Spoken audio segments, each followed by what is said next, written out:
السلام علیکم ورحمۃ اللہ وبرکاتہ۔ آج کی کلاس میں ہم لفظ پڑھیں گے الموعودۃ۔ الموعودۃ،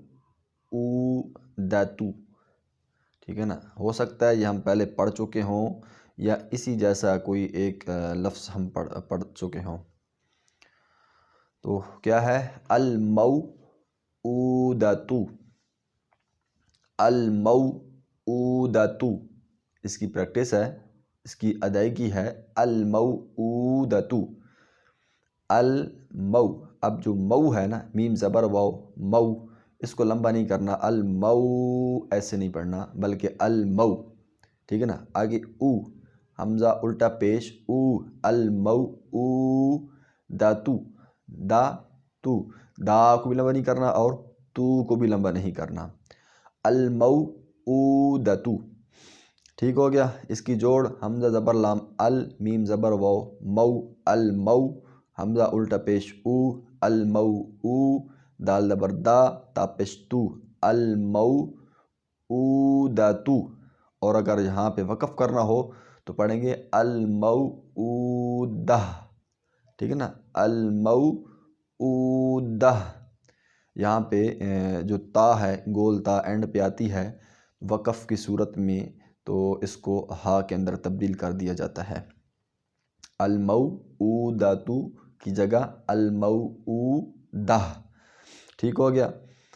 اب آپ اکثر دیکھیں گے قرآن کے اندر کچھ جگہوں پہ کیا ہوگا، واو کے اوپر حمزہ لکھا ہوا ہوگا، واو کے اوپر بھی لکھ دیتے ہیں اور یا کے اوپر بھی لکھ دیتے ہیں۔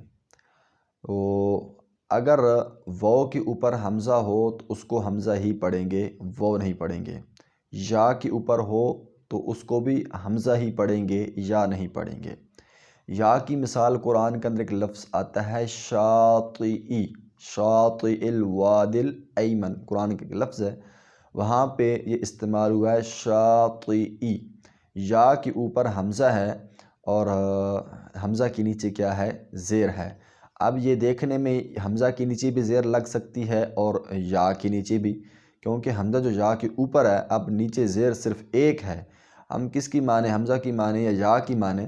تو آپ جو ہم سب ہیں وہ حمزہ کی ہی زیر مانیں گے، اس کو حمزہ ہی پڑھیں گے۔ نورانی قاعدہ کے اندر یہ آئے گا، 3 لفظ لکھے ہوئے ہیں، ایک الف کے اوپر حمزہ، ایک یا کے اوپر حمزہ، ایک واو کے اوپر حمزہ، یعنی حمزہ الف حمزہ، یا حمزہ اور واو حمزہ، یعنی ان کو حمزہ ہی پڑھتے ہیں، چاہے الف کے اوپر ہو تب بھی حمزہ ہوتا ہے، یا کے اوپر ہو تب بھی حمزہ ہوتا ہے اور واو کے اوپر ہو تب بھی حمزہ ہوتا ہے، ان کو حمزہ ہی پڑھیں گے۔ یہ اگر ایسے کوئی الفاظ آپ کے سامنے آ جاتے ہیں جن کے اوپر حمزہ ہو اور یا کے اوپر ہو یا واو کے اوپر ہو تو ان کو حمزہ ہی پڑھیں گے، یا واو وہ نہیں پڑھیں گے، ٹھیک ہے؟ اور سبق کون سا تھا؟ الموعودۃ، الموعودۃ، اور وقف کی صورت میں الموعودہ۔ یہ تا کا قاعدہ ہے، تا جب آیت جہاں پہ ختم ہو رہی ہو وہاں پر جو آخری لفظ ہے، اس آخری لفظ کا آخری حرف ہے، اگر یہ گول تا آتی ہے تو یہ ہاء میں تبدیل ہو جاتی ہے، کیونکہ جب ہم آیت پر وقف کرتے ہیں تو آخری حرف کی حرکت کو ختم کر دیتے ہیں۔ تو اگر گول تا کے اوپر 2 زبریں ہوں، 2 زیریں ہوں، 2 پیشیں ہوں، ایک زبر ہو، ایک زیر ہو، ایک پیش ہو، کچھ بھی ہو، اگر گول تا آیت کے اینڈ پر آ رہی ہے تو یا وقف کی کوئی اور علامت لکھی ہوئی ہے جہاں پہ ہم نے وقف کرنا ہے، وہاں پر اینڈ پہ گول تا ہے تو وہ ہا کے اندر اس کو تبدیل کر دیا جائے گا۔